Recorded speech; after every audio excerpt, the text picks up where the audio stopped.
بسم اللہ الرحمن الرحیم، السلام علیکم۔ میرے اور عامر متین صاحب کی طرف سے پروگرام مقابل دیکھنے والوں کو ویلکم کرتے ہیں۔ پھولوں کا شہر ہے پشاور، جسے دہشت گردوں نے خون میں نہلا دیا۔ مسجد کے اندر دہشت گردی کے اس واقعے میں 60 افراد شہید ہوئے اور 160 کے قریب ایسے افراد ہیں جو کہ شدید زخمی ہیں۔ اس حملے میں اس دہشت گردانہ کارروائی کے اندر جو مرکزی نشانہ تھا وہ پولیس رہی۔ سوال یہ ہوگا کہ بڑھتی ہوئی اس دہشت گردی کی افریت کو کب اور کیسے ختم کیا جائے گا، اس کے اوپر بات کریں گے۔ اس کے ساتھ ساتھ کو ملک کے اندر جو سیاستدانوں کے معاملات ہیں وہ الزامات ہیں اور بیان بازی ہے جس کے اندر یہ مصروف عمل ہے۔ صوبائی الیکشن میں بھی تاخیر کے حربے تلاش کیے جانے لگے ہیں، اس کے اوپر بھی بات کریں گے اور اس کے ساتھ ساتھ جاننے کی کوشش کریں گے کہ مریم نواز صاحبہ کی جو واپسی ہوئی ہے ملک میں وہ کچھ اچھا شگون ثابت نہیں ہوئی۔ ڈالر بے قابو ہے، پیٹرول کی قیمتیں آسمان کے اوپر ہیں۔ کیا مریم نواز کی وطن واپسی کو سیاسی لڑائی کا فائنل راؤنڈ کنسیڈر کیا جا سکتا ہے؟ عامر صاحب کے ساتھ اس کے اوپر بات کریں گے۔ عامر صاحب، آج صرف پھولوں کا شہر پشاور نہیں، پورا پاکستان اور پاکستانی ان کے دل خون کے آنسو رو رہے ہیں۔ ایک ماں اپنے بیٹے کا، ایک بیٹی اپنے باپ کا، ایک بیٹا اپنے باپ کا۔ اپنا خون کس کے ہاتھوں پہ تلاش کریں گے؟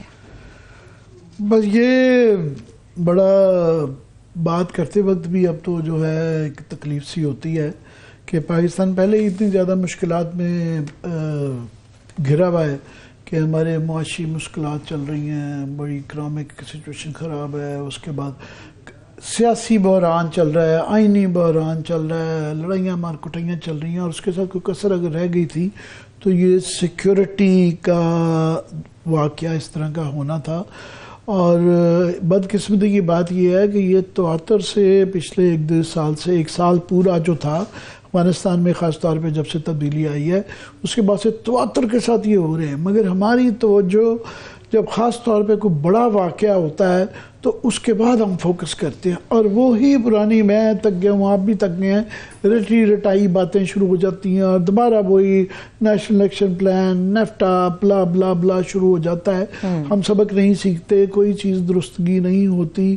اور فی الحال جو ہے یہ بڑے ہی تکلیف دہ ہے کہ کیونکہ ایک تو جو کیجویلٹیز، جو اموات کا نمبر ہے، 60 لوگ شہید ہو چکے ہیں، 157 زخمی ہیں، پھر یہ 160 لوگ یا 157 یا 200-250 فیملیز ہیں ہر وہاں پہ شخص، اور پھر یہ مسجد میں ہوا ہے، اور مسجد کے ساتھ اس کے اندر جو ہے پولیس لائنز کے اندر ہوا ہے 4-5۔ ایک تو اس کے تفتیشی پہلو آ جاتا ہے کہ 3-4 جگہ سے گزر کے آپ کو جانا پڑتا ہے، پھر یہ کہا جا رہا ہے کہ وہاں پہ شاید وہاں ہاؤسنگ کوارٹرز بھی تھے، وہاں پہ وہ رہ رہا تھا خودکش حملے کا۔ تو یہ نہیں پتا کہ یہ شروعات ہے دوبارہ ایک نئی لہر کی یا یہ شاید آخری ثابت ہو اور ہم اس پہ کنٹرول پا لیں۔ میری سب سے پہلے ایک ضرور گزارش ہے، وہ پبلک میسج سمجھ لیں کہ بڑی اچھی بات ہے ایسے موقع پہ جو قیادت ہوتی ہے ان کو اپنے ہمدردی دکھانی چاہیے، مگر آج جس طرح وزیر اعظم وہاں پہ گئے تو وہاں پہ اطلاعات اس طرح کی تھیں کہ وہ ہاسپٹل میں جب جاتے ہیں سب سے پہلے سب سے اہم چیز یہ ہوتی ہے کہ ان کو میڈیکل ٹریٹمنٹ پہنچانا، ان کی فوری طور پہ طبی امداد جو ہے نا وہ سب سے پہلا پرائرٹی ہونی، ترجیح ہونی چاہیے۔ اور یہ لوگ جب وی آئی پی جاتے ہیں، ہاسپٹل میں جاتے ہیں اپنے فوٹو آپس کے لیے، تو وہ کام رک جاتا ہے، جس سے کئی لوگ جن کی جان بچائی جا سکتی ہے وہ رک جاتے ہیں، کیونکہ پروٹوکول اینڈ سیکورٹی یہ چیزیں پہلے آ جاتی ہیں۔ باہر کے ملکوں میں جب تک یہ معاملہ ہوتے ہیں ایمرجنسی میں وہ کسی کو الاؤ نہیں کرتے، چاہے وہ وزیر اعظم صدر امریکہ کیوں نہ ہو، یہاں پہ وہ جو ہے وہ پیچھے چلی جاتی ہے۔ بھائی صاحب ذرا آپ پہلے طبی امداد کو اور باقی چیزوں کو پہلے ہونے دیں، تفتیش ہونے دیں، بالکل آپ اپنے اس سے بیان دے دیں، اور جو ہے مگر اس کی راہ میں رکاوٹ نہ بنے طبی امداد کی اور جو تفتیش کی راہ میں۔ آپ کا مطلب ہے کہ جی آج وزیر اعظم گئے، بڑی اچھی بات ہے۔ میں نے کہا کہ وہ بالکل ایسے موقعوں پہ قیادت کا، لیڈرشپ کا کام ہوتا ہے کہ لوگ شاید کھڑے ہوتے ہوئے نظر آئیں اور ان کو حوصلہ دیں، بالکل ٹھیک ہے، مگر اس طریقے سے کریں کہ طبی امداد کی رکاوٹ نہ ہو۔ پہلی بات تو یہ ٹھیک ہے۔ دوسرا یہ ہے کہ اس میں کیا کریں؟ اب یہ اس پہ بحث چلی جاتی ہے کہ جناب یہ لیبس تھا نہیں تھا، تو جب پورا تھیٹر ہم بڑی دفعہ کہہ چکے ہیں پورا پاکستان ہو، اور یہ 1 سال سے میں نے کہا سلسلہ جاری تھا کہ یہ ہو رہا تھا، تو پھر جو ہے اس پہ آپ یہ نہیں کہا جا سکتا کہ جی وہ جو مرضی فول پروف کر لیں آپ. سوئسائڈل خودکش بمبار جو ہے اس کو روکنا بہت مشکل کام ہوتا ہے.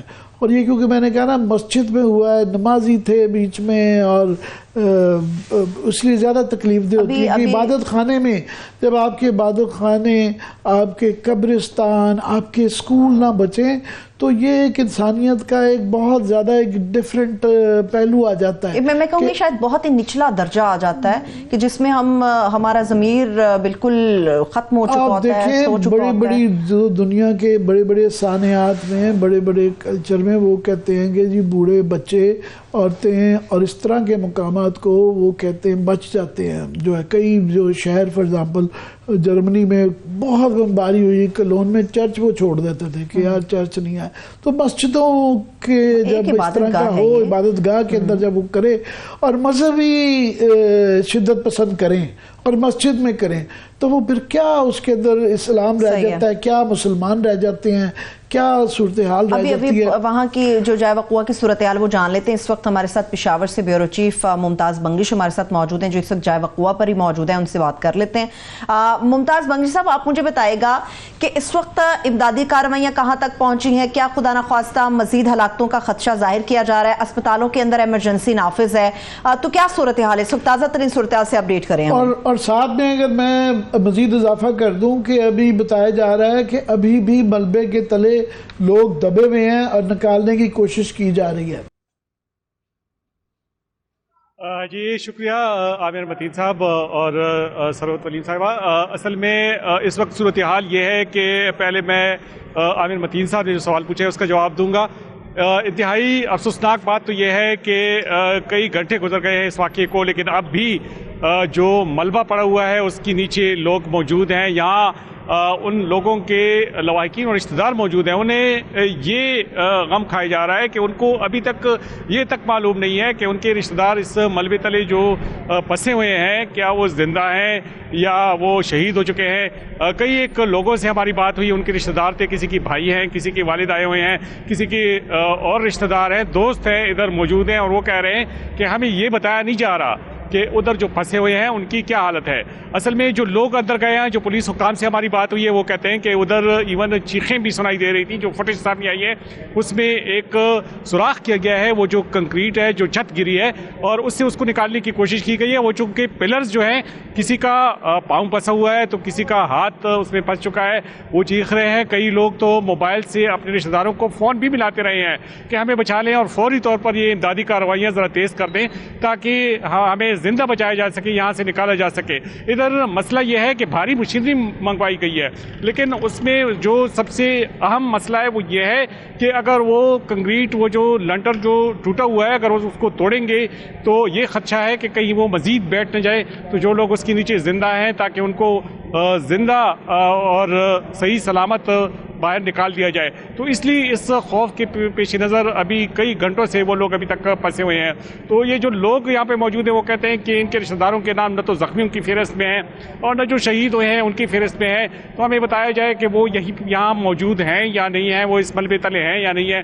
تو اس بات کی تصدیق تاحال نہیں ہو سکی. لیکن ان کے ایک رشتہ دار سے ہماری بات ہوئی، اس کا کہنا یہ تھا کہ ان کا ایک رشتہ دار ہے، DSP ہے، اور وہ تاحال نکالے نہیں جا سکے. اور ان کے بارے میں یہ بتایا بھی جا رہا ہے کہ وہ اس ملبے تلے یہاں جو مسجد کی جو چھت گری ہے اس کے نیچے موجود ہیں. جہاں تک بنگی صاحب ابھی تو اس وقت سب سے پہلی ترجیح ہے ریسکیو کے لوگوں کو بچایا جائے، اور اس طرح فرما رہے ہیں کہ وہاں پہ ابھی یہ سلسلہ جاری ہے. مگر تفتیش بھی بعد میں مکمل آئے گی. مگر ارلیئر رپورٹس کیا آ رہی ہیں کہ یہ کیسے ہوا، اور ہمیں یہ تو پتہ چلا ہے کہ اس کی یہ جو لفظ ہوتا ہے کہ ذمہ داری قبول کر لی نہیں، اعتراف جرم جو ہے سنا یہ TTP نے کر دیا ہے. جی بالکل، ان کی طرف سے ذمہ داری تو قبول کی گئی ہے، لیکن جو پہلے جو آپ نے وہ بات کی کہ یہ سیکیورٹی لیپس ہے یا نہیں، CCPO سے ہماری بات ہوئی، انہوں نے کہا کہ انکوائری ہم نے آرڈر کر دی ہے اور یہ ابھی پتہ چلے گا. مطلب وہ یہ مان رہے ہیں کہ سیکیورٹی لیپس ہے. ظاہر ہے پولیس لائن بالکل سامنے